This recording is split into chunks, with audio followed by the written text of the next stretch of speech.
तुळशी विवाह कथा.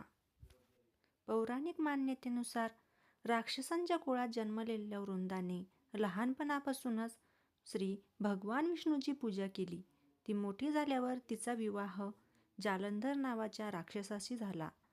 वृंदाच्या भक्ती, तपश्चर्या आणि देशभक्तीमुळे जालंधराला आणखी शक्ती प्राप्त झाली. आपल्या अफाट शक्तीचा वापर करून त्याने देव, मानव आणि दानवांचा छळ सुरू केला. जालंधराच्या अत्याचाराने त्रस्त झालेल्या देवतांनी या समस्येवर उपाय शोधण्यासाठी श्री भगवान विष्णूंचा आश्रय घेतला. जालंधरपासून देवांना वाचवण्यासाठी भगवान विष्णू स्वतः जालंधरचे रूप घेऊन वृंदाकडे गेले. जालंधर बनून त्यांनी वृंदाची देशभक्ती, स्वामी भक्ती, तिचं पतिप्रेम नष्ट केले. त्यामुळे जालंधराची शक्ती कमी झाली आणि त्याचा वध झाला.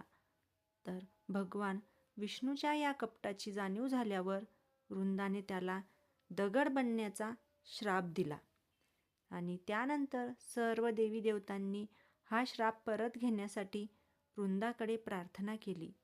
देवदेवतांच्या विनंतीला मान देऊन वृंदाने देवदेवतांची विनंती मान्य करून आपला श्राप परत घेतला. पण स्वतःला मात्र तिने आगीमध्ये जाळून घेतले.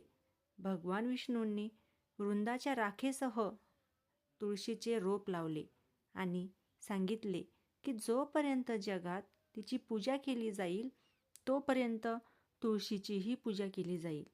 तुळशीशिवाय श्री भगवान विष्णूंची पूजा पूर्ण होणार नाही. यानंतर भगवान विष्णूसोबत तुळशीचीही पूजा होऊ लागली आणि तुळशी विवाहाची ही परंपरा सुरू झाली. तुळशी विवाहाचे आपल्या हिंदू संस्कृतीमध्ये खूप महत्त्व आहे. तर हिंदू धर्मात तुळशीला खूप खूप महत्त्व दिले जाते आणि विष्णूला प्रिय असल्याने तुळशीशिवाय भगवान विष्णूची पूजा अपूर्ण मानली जाते. तुळशी विवाहाच्या दिवशी शालिग्रामला भगवान विष्णूचे रूप मानून त्याची पूजा केली जाते आणि त्यांचा तुळशी विवाह केला जातो. पौराणिक मान्यतेनुसार देवउठाणे एकादशीला भगवान विष्णू 4 महिन्यांच्या योगनिद्रापासून जागे होतात आणि या दिवसापासून शुभ कार्य सुरू होतात.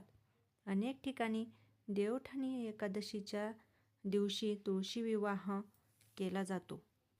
तर बऱ्याच ठिकाणी तुळशी विवाह दुसऱ्या दिवशी सुद्धा शालिग्राम आणि तुळशीचा विवाह केला जातो.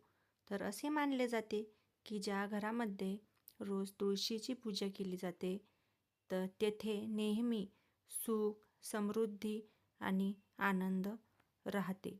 म्हणून आपण सर्वांनी आपल्या घरामध्ये तुळशीचे रोप लावून, आपल्या अंगणामध्ये तुळशीचे रोप लावून, तुळशीचे वृंदावन ठेवून त्याची पूजा केली पाहिजे. वृंदावन नसेल तर एका कुंडीमध्ये सुद्धा आपण तुळशीचे रोप लावून त्याची पूजा करू शकतो, जेणेकरून आपल्या घरामध्ये सुख, समृद्धी, ऐश्वर्य आणि समाधान राहील.